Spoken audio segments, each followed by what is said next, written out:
Let me get straight to it. I know people in our country are frustrated with our politics. I know they feel that much gets promised, but not enough is delivered. I know they watch the news or read the papers and wonder why, in the face of the facts as they have them, choices are made as they are. I know that they dislike Westminster game playing, the short-termism and the lack of accountability. But most of all, I think people are tired of the false choice between two versions of change that never go beyond the slogan. I've been Prime Minister for nearly a year now, and it is a privilege of my life. I know the fundamentals of our great country are solid and timeless. Its people are its greatest strength, economically and socially. Their hopes and genius are what propel us forward, not government. Government can set the framework, step in when needed, and step back when necessary. It can make big decisions. But what I've concluded during my time so far as Prime Minister is that those decisions, the decisions that could bring real change, change that could alter the trajectory of our country, can be so caveated, so influenced by special interests, so lacking in debate and fundamental scrutiny, that we've stumbled into a consensus about the future of our country that no one seems to be happy with. And this is because too often, motivated by short-term thinking, politicians have taken the easy way out, telling people the bits they want to hear and not necessarily always the bits they need to hear.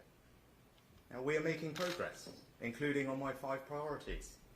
Inflation, down again today and on track to be halved. Fastest growth in the G7 over the last 2 years. Debt on target to be falling. The NHS, treating more patients than last year. And small boats, crossing significantly down on last year. But put simply, that isn't enough.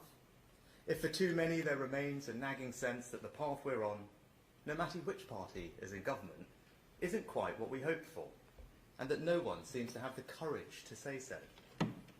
That we make too little, that we spend too much, that things take too long, and that even when we know these things, we seem powerless to change them.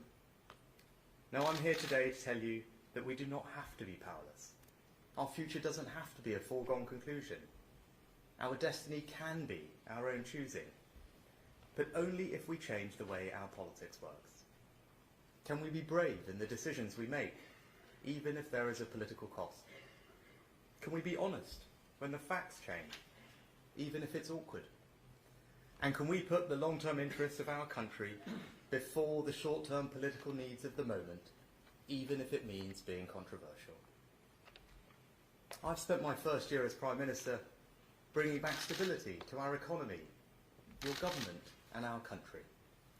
And now it is time to address the bigger long-term questions we face. The real choice confronting us is, do we really want to change our country and build a better future for our children? Or do we want to carry on as we are? I've made my decision. We are going to change. And over the coming months, I will set out a series of long-term decisions to deliver that change. And that starts today, with a new approach to one of the biggest challenges we face, climate change. No one can watch the floods in Libya or the extreme heat in Europe this summer and doubt that it is real and happening. We must reduce our emissions. And when I look at our economic future, I see huge opportunities in green industry. The change in our economy is as profound as the Industrial Revolution, and I'm confident that we can lead the world now as we did then. So I'll have no truck with anyone saying we lack ambition. But there's nothing ambitious about simply asserting a goal for a short-term headline without being honest with the public about the tough choices and sacrifices involved, and without any meaningful democratic debate about how we get there. The Climate Change Committee have rightly said, you don't reach net zero simply by wishing it. Yet that's precisely what previous governments have done, both Labour and Conservative. No one in Westminster politics has yet had the courage to look people in the eye and explain what's really involved. That's wrong, and it changes now. The plans made on your behalf assume this country will take an extraordinary series of steps that will fundamentally change our lives. A ban on buying new boilers, even if your home will never ever be suitable for a heat pump. A ban that takes effect in just 3 years for those off the gas grid. And mandatory home upgrades for property owners in just 2 years' time. There have even been proposals for taxes on eating meat, new taxes on flying, compulsory car sharing if you drive to work, and a government diktat to sort your rubbish into 7 different bins. Now, I believe deeply that when you ask most people about climate change, they want to do the right thing. They're even prepared to make sacrifices. But it cannot be right for Westminster to impose such significant costs on working people, especially those who are already struggling to make ends meet, and to interfere so much in people's way of life without a properly informed national debate. That's especially true because we're so far ahead of every other country in the world. We've had the fastest reduction in greenhouse gas emissions in the G7, down almost 50% since 1990. France, 22%.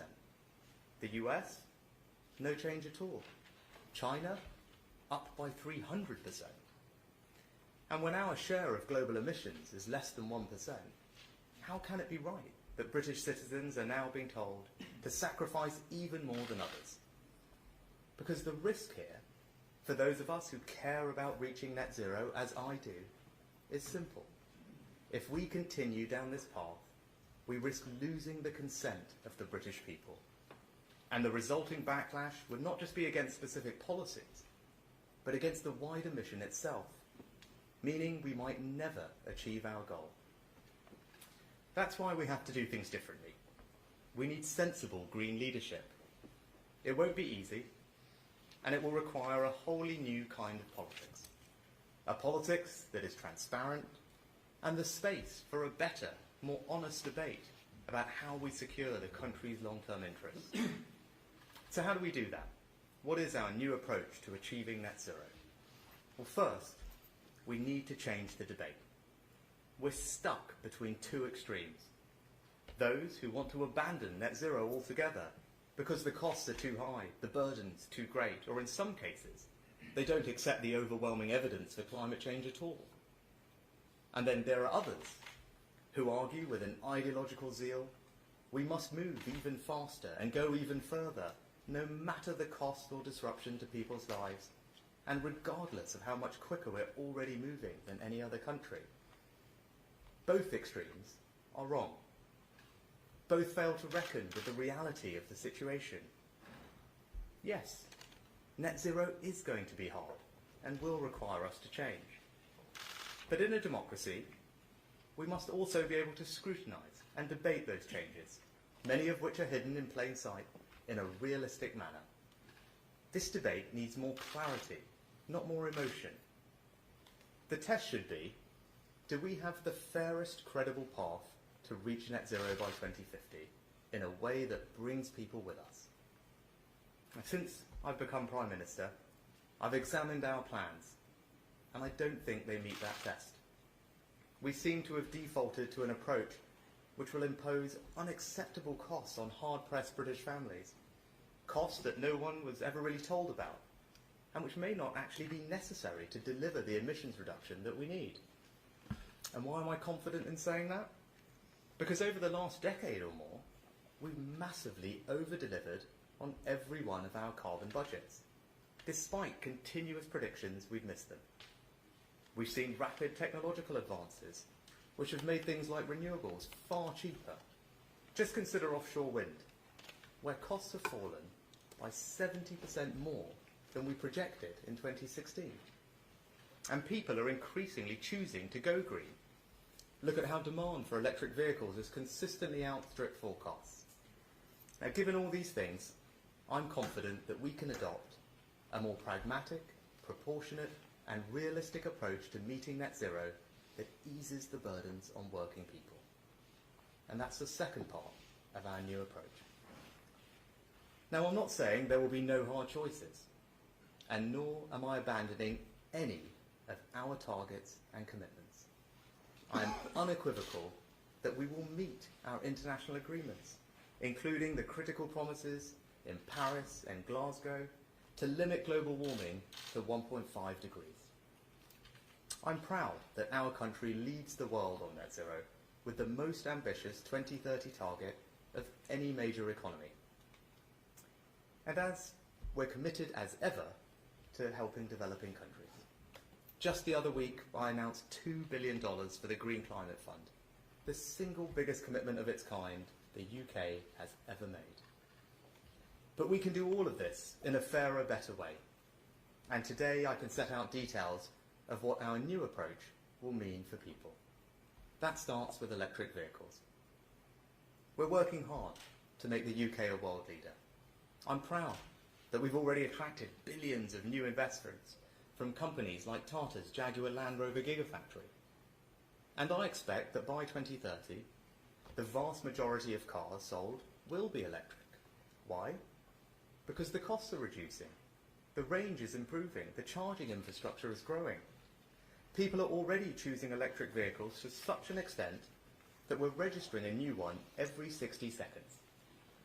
But I also think that, at least for now, it should be you, the consumer, that makes that choice, not government forcing you to do it.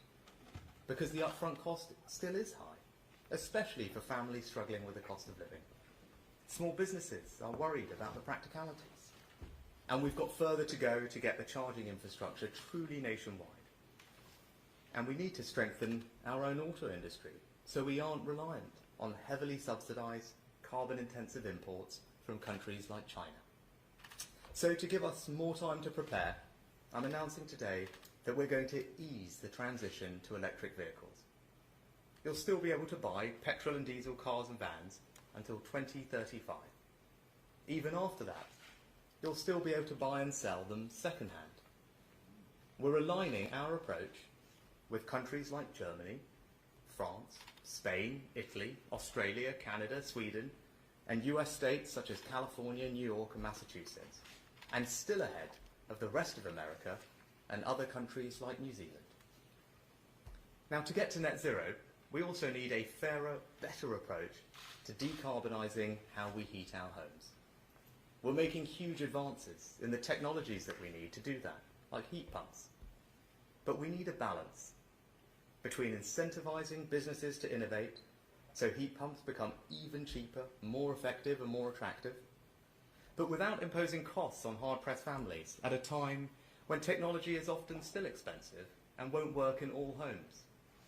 For a family living in a terraced house in Darlington, the upfront cost could be around £10,000. Now, even the most committed advocates of net zero must recognise that if our solution is to force people to pay that kind of money, support will collapse and will simply never get there.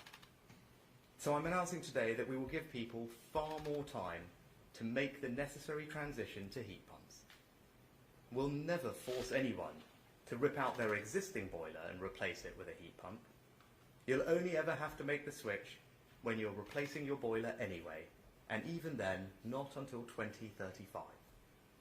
And to help those households for whom this will be the hardest, I'm introducing a new exemption today so that they will never have to switch at all. Now, this doesn't mean I'm any less committed to decarbonising our homes. Quite the opposite. But rather than banning boilers before people can afford the alternative, we're going to support them to make the switch. I'm announcing today that the boiler upgrade scheme, which gives people cash grants to replace their boiler, will be increased by 50% to £7,500. There are no strings attached, the money will never need to be repaid, and this is one of the most generous schemes of its kind in Europe. Next, energy efficiency. Now, this is critical to making our homes cheaper to heat. That's why we've got big government grants, like the Great British Insulation Scheme. But under current plans, some property owners would have been forced to make expensive upgrades in just 2 years' time. For a semi-detached house in Salisbury, you could be looking at a bill of £8,000. And even if you're only renting, you'll more than likely see some of that passed on in higher rents. That's just wrong. So those plans will be scrapped. And while we will continue to subsidise energy efficiency, we'll never force any household to do it. And that's not all. The debate about how we get to net zero has thrown up a range of worrying proposals. And today I want to confirm that under this government, they will never happen. The proposal for government to interfere in how many passengers you can have in your car, I've scrapped it. The proposal that we should force you to have 7 different bins in your home, I've scrapped it. The proposal to make you change your diet and harm British farmers by taxing meat, or to create new taxes to discourage flying or going on holiday, I've scrapped those too. And nor will we ban new oil and gas in the North Sea, which would simply leave us reliant on expensive imported energy and foreign dictators like Putin. We will never impose these unnecessary and heavy-handed measures on you, the British people. But we will still meet our international commitments and hit net zero by 2050. And if we're going to change politics in the way I'm talking about, we can never allow carbon budgets to be set in the same way again. The last carbon budget process was debated in the House of Commons for just 17 minutes and voted through with barely any consideration given to the hard choices needed to fulfill it. It was the carbon equivalent of promising to boost government spending with no way to pay for it. That's not a responsible way to make decisions which have such a bearing on people's lives. So when Parliament votes on carbon budgets in the future, I want to see it consider the plans to meet that budget at the same time. If the first part of our new approach to meeting net zero is to change the debate, and the second part is a more pragmatic, proportionate and realistic approach that eases the burdens on families, then the third is to embrace with even greater enthusiasm the incredible opportunities of green industry and take the necessary practical steps to create whole new sectors and hundreds of thousands of good, well-paid jobs right across the country. We're already home to 4 of the world's largest offshore wind farms. We're building an even bigger one in Dogger Bank and improving our auction process to maximise private investment into this world-leading industry. We're lifting the ban on onshore wind. We're investing in 4 new clusters to capture and store carbon from the atmosphere. And we're building new nuclear power stations for the first time in 30 years. Just this week, we took a significant long-term decision to raise funding for Sizewell C, putting beyond all doubt our commitment to decarbonising our power sector. And later this autumn, we'll shortlist the companies to build a new generation of small modular reactors. But one of our biggest constraints to reaching net zero and improving our energy security is this. We're investing billions in new energy projects, yet we don't have the grid infrastructure to bring that power to households and businesses. And when energy security is national security, that's unacceptable. Right now, it can take 14 years to build new grid infrastructure. There are enough projects waiting to be connected to generate over half of our future electricity needs. So I can announce today that the Chancellor and Energy Security Secretary will shortly bring forward comprehensive new reforms to energy infrastructure. We'll set out the UK's first ever spatial plan for that infrastructure to give industry certainty and every community a say. We'll speed up planning for the most nationally significant projects, and we'll end the first come, first served approach to grid connections by raising the bar to enter the queue and make sure those ready first will connect first. So from offshore wind to nuclear to a revolution in our energy infrastructure, investors should have absolute confidence that we're getting on with the job and the UK will remain the best place in the world to invest in the green industries of the future. Not least because of something else that this country has always excelled at, innovation in new technologies. As a country that emits less than 1% of the world's carbon emissions, one of the most powerful contributions we can make is our unique ability to develop new technologies that can help the world. Like the Sense Wind team in Scotland developing the technology to service offshore floating wind turbines while still out at sea. Or the researchers at Cambridge who pioneered a new way to turn sunlight into fuel. And that's why today we're going further, creating the new £150 million Green Future Fellowship. This will support at least 50 leading scientists and engineers to develop real breakthrough green technologies.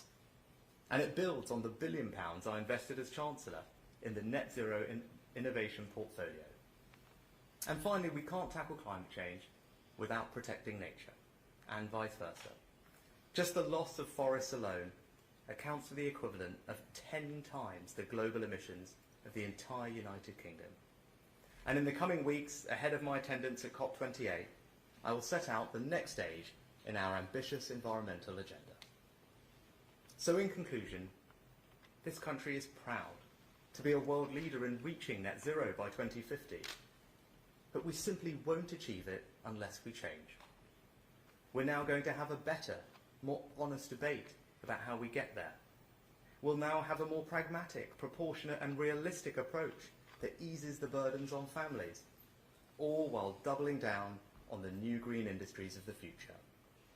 In a democracy, that's the only realistic path to net zero. Consent, not imposition. Honesty, not obfuscation. Pragmatism, not ideology. That's how we'll turn the challenge of net zero into the greatest opportunity and the proudest achievement of our lifetimes. And this is just the start. what we begin today is bigger than any single policy or issue. We are going to change the way our politics works. We are going to make different decisions. We won't take the easy way out. There will be resistance, but we will meet it. Because I am determined to change our country and build a better future for our children. Nothing less is acceptable.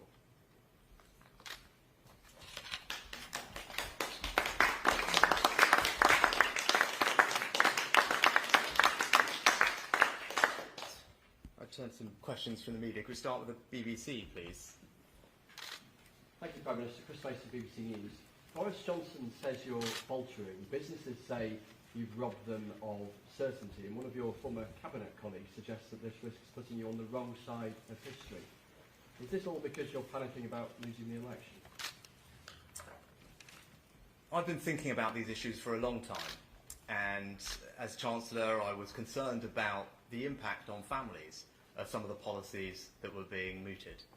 When you think about it, as I mentioned, policies that would cost a typical family around the country £5,000, £10,000, £15,000, and we seem to be on autopilot to just adopt these things. I didn't think that was right at the time, and now as Prime Minister I've got an opportunity to change things. And what I don't want to do is make yet more short-term decisions, easy ways out, that ultimately not be straight with the country about what those mean for them, the costs that those are imposing on them. I don't believe that's the right thing to do. I want to make the right decisions for the long term of our children, of our country, and that won't be easy. And as you can see, there's lots of resistance to what I'm saying today. But what I'm trying to do is make sure that we're on a path to deliver net zero, because I firmly believe in it, but we're going to do that in a fair, in a proportionate way that brings people along with us and minimises the burdens on families. Now, I think that's an incredibly reasonable and realistic approach. In fact, I think it's the only approach that's going to actually get us to net zero and carry the country with us. So look, lots of people are going to have their views, and I respect their right to disagree with me, but ultimately it's incumbent on them to then explain to families up and down the country why, if they disagree with me, they're willing to impose those costs, £10,000, £15,000 on those families in pursuit of something when it's not necessary, when we can meet our carbon targets without it, when we remain a world leader. Right? That's a question for them, because I think my approach is the right one. Next, we go to ITV. Prime Minister, you know probably better than anyone that we've had years of underinvestment caused by economic instability, which has in turn led to low growth. When you became Prime Minister, you pledged to restore stability. By delaying the targets for motor vehicle replacement, boiler replacement, many big businesses that want to invest in this country say you've pulled the rug from under them and you've increased instability. The reverse of what you wanted to do, you said.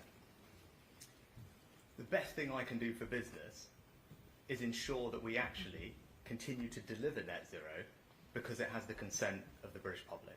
And as you can see in other countries around the world, when people have tried to go too fast, haven't had an open and honest conversation with the country, they've ultimately had to change course. That's not the right thing to do, and that's what we're doing today. We're putting in place the right policies that will ensure that we get to net zero, bring people along with us, and that's what ultimately will give businesses the certainty that they need to invest. You mentioned a couple of specific things, the time frame for transitioning electric vehicles. As I pointed out, 2035. That's the same target as that in France, Germany, Italy, Spain, Canada, Australia, California. I can go on. That is the global mainstream target. In an industry that is global in nature with imports and exports that we are integrated into, it's hard for anyone to say that that's somehow putting us at a disadvantage. I also think what the auto industry wants us to deliver, which we will now be able to, is our mandate to get from here to there. Because, as I said, this is about 2035 is one aspect of it, but between now and then, we are going to make progress in transitioning to electric vehicles. And we're working with industry to put in place the pathway to get there that they are incredibly supportive of. The other thing I would say to industry is we're doubling down on the other things that they want from us, and that's grid infrastructure. If I speak to any business today that is interested in this space, and my cabinet colleagues over there will be nodding, right, if you speak to Mark, speak to Kemi, speak to Claire, what does every business ask them about? how do we connect to the grid faster? We want to decarbonise, we want to grow, but if it's going to take us years to connect, that's not going to work. We're not going to get to energy security or net zero that way. That's why the reforms that I announced today that the Chancellor and the Energy Security Secretary will flesh out in more detail in the coming weeks will make a transformative difference for business, and particularly those in the power sector, those companies that are queuing up to deliver more renewables, and you'll know that because you speak to them as well, Robert. They'll all be asking about grid connections, but we're about to bring forward the most transformative plans that anyone has done to upgrade our grid infrastructure and speed up connections to it. So I think any which way you look at it, we're continuing to do the right things for business, whether it's investing in R&D to realise the benefits of innovation. Again, that's something we can do better than almost anyone. Speeding up grid connections, but most importantly, providing that certainty and clarity that we have a path that is sustainable because it's going to be done with people's consent. And I think that is something that they will prize above everything else. Next, we go to GB News. Well, Prime Minister, you mentioned there the unacceptable cost on hard-pressed British families. How much will these changes save the average working family? And to talk about consent, why not put net zero by 2050 to a referendum of the rich people? Well, when it comes to the cost, I think you're absolutely right to highlight them. And that's why I've taken the decision that I've taken, because some of the things that were being proposed would have cost typical families upwards of £5,000, £10,000, £15,000. Obviously, it depends on the type of property you live in, but for some people off the gas grid, forcing them to install a heat pump would have meant not just the cost of a heat pump, which could be in property like that, something like £13,000 instead of the boiler that they would have done, but also it could have meant that they had to make costly improvements to their energy efficiency at the same time, which could have been upwards of £20,000. Now that's to give you a sense of the scale. Or you take energy efficiency upgrades, which again, we were 2 years away from imposing on people. The average cost of those energy efficiency upgrades is about £8,000. For a quarter of all households, they're well upwards of 10. Right? These are the types of numbers that we're talking about. So look, I get that lots of people out there are going to be critical of what I'm doing today. They'll have their own views. But as I said earlier, I guess the question for all those people who are criticising this approach is to ask them to justify to all those families up and down the country why they think it's right, to ask them to find £5,000, £10,000, £15,000, £20,000 at a time when budgets are obviously tight, because we're working on getting inflation down, in pursuit of a goal that we can deliver without doing those things in a measured way, and still at the same time be world leading with our ambition. That's the question for everyone else. I'm interested in doing the right long-term thing for the country and actually bringing people along with me and minimising those costs on families. And that's why I think what we're announcing today, it is a break from the past, it is a change. It's a different way to approach these decisions, but I think it's the right thing to do, and I think it will have very broad support in the country. Referendum? I think we've had enough referendums, quite frankly. But I think the point about consent is important, and that's motivating me to do what I'm doing today. As I said, we haven't had an honest conversation about these issues in a long time. Right? It's not enough to just announce these targets, this great headline in the short term, but kind of will this thing to happen. That's not right. That's not the type of leadership that I believe in. Right? I'm Prime Minister. I want to be upfront and honest about what we're doing. I believe in net zero. We're going to get to net zero, but we're going to do it in a fair and proportionate way that is mindful of the impact on families. I'm absolutely confident we can do it. We're going to double down in all the areas where we can make a massive difference. We're going to save people money in the process. But throughout, we will do it with people's consent, because that is how we're going to bring them along with us. And if we don't do that, those of us who believe in delivering it will lose people. And that's not right. And that's what I'd say to those people on the extremes of this debate, the people who approach this with an ideological zeal that they will happily pay any price, they'll impose any cost on families in pursuit of it. That's not right. And what you will end up doing is damaging the cause of net zero, because people will be turned off. And I don't want to see that happen. Next, we go to the Times. Prime Minister, you've talked about phasing out the installation of new gas boilers from 2035. I've just been reading the Heat and Building Strategy from 2021, and it has exactly the same policy. So how is the policy you're announcing today any different from what the government's already committed to?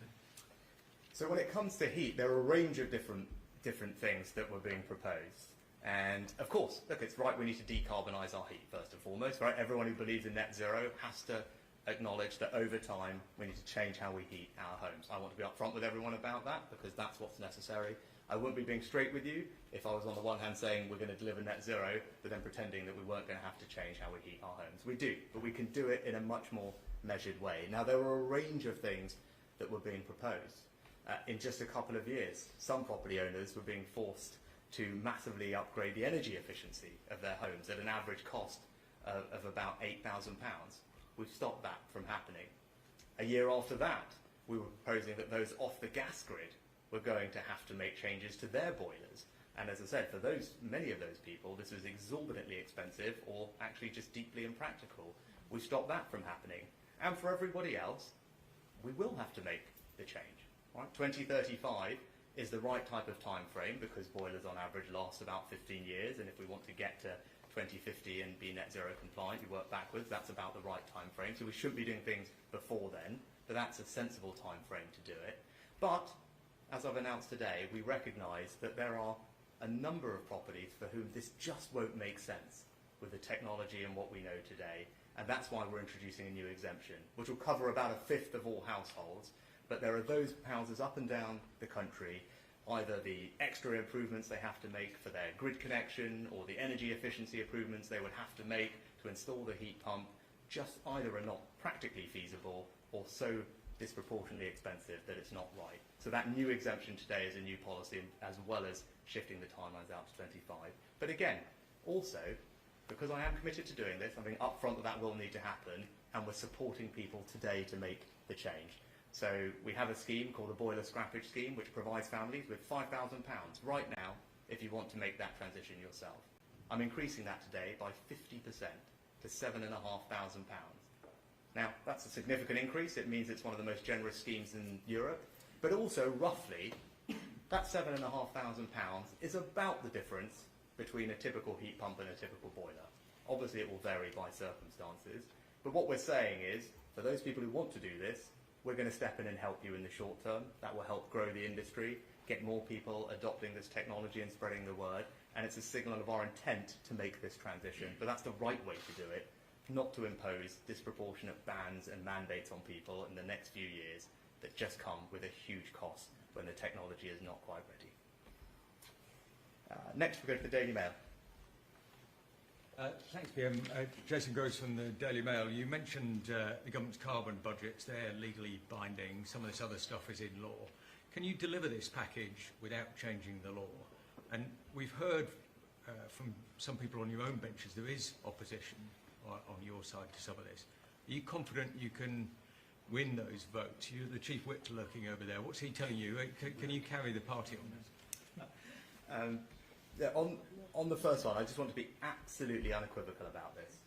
We remain completely 100% committed to all our targets, both our international targets, Paris, COP, but also our domestic targets. The nationally determined contributions to 2030 target, all of those remain. Not just that we committed to them, though, we are confident of delivering them. The Energy Security Secretary and I have spent a lot of time since she got the job to go over all of this, and we are entirely confident that even with these changes, we are still on track to meet all our obligations. And obviously, as you'll know, under the legislation that we have that you pointed to, the Energy Security Secretary has an ongoing responsibility to ensure that we're on track and does regular reviews of all this under Section 13 of the Climate Change Act, and we will continue to do all of that. And that's why I'm confident I can stand here today and make these announcements, whilst also saying that we are confident that we can continue to deliver on all our commitments. And look, on your second question about people who disagree, as I said, there can be a range of different opinions on this. I accept that this is a controversial topic, but I think the debate on this has been charged with far too much emotion and not enough clarity. And there are people on extremes of this debate from either side. I don't think those extremes are right. I think the broad majority of people in this country, they believe in net zero, they're prepared to sacrifice for net zero, but they just want that to be done in a proportionate, pragmatic and realistic way, and they want people to be honest with them about what's involved. And that's the approach that we're putting in place today. And for those people who disagree with that, as I said, it's on them to explain to families around the country why, if they disagree with me, they think that those families should be forced to pay £5,000, £10,000, £15,000 to do things that are not necessary to get us to net zero, and at a time when budgets are already tight, and we continue to lead the world in bringing down carbon emissions. And as I said, I hope that as now people, rather than looking at the speculation, but having now seen what I've actually said and the detail of what we're saying, can digest it, absorb it, and I think it will command very broad support. Not just in our party, but also in the country. Next, the Sun. Thank you, Prime Minister. Harry Cole from The Sun. You say you're changing gear and going to make some very big policy announcements and big high-risk decisions in the coming months. Is this the start of some sort of political baseball to try and turn that 20-point poll deficit around? And on a theme, you say you want to be honest and open about hard choices. Is HS2 next? Can you guarantee that it remains your government policy for a high-speed rail train to go from Euston to central Manchester? Thank you. Well, look, it's a very generous comparison to baseball, which as a cricket fan I will certainly bang. But look, no, this is not actually about politics. Right? This is not about the politics. This is about doing what's right for the country in the long term.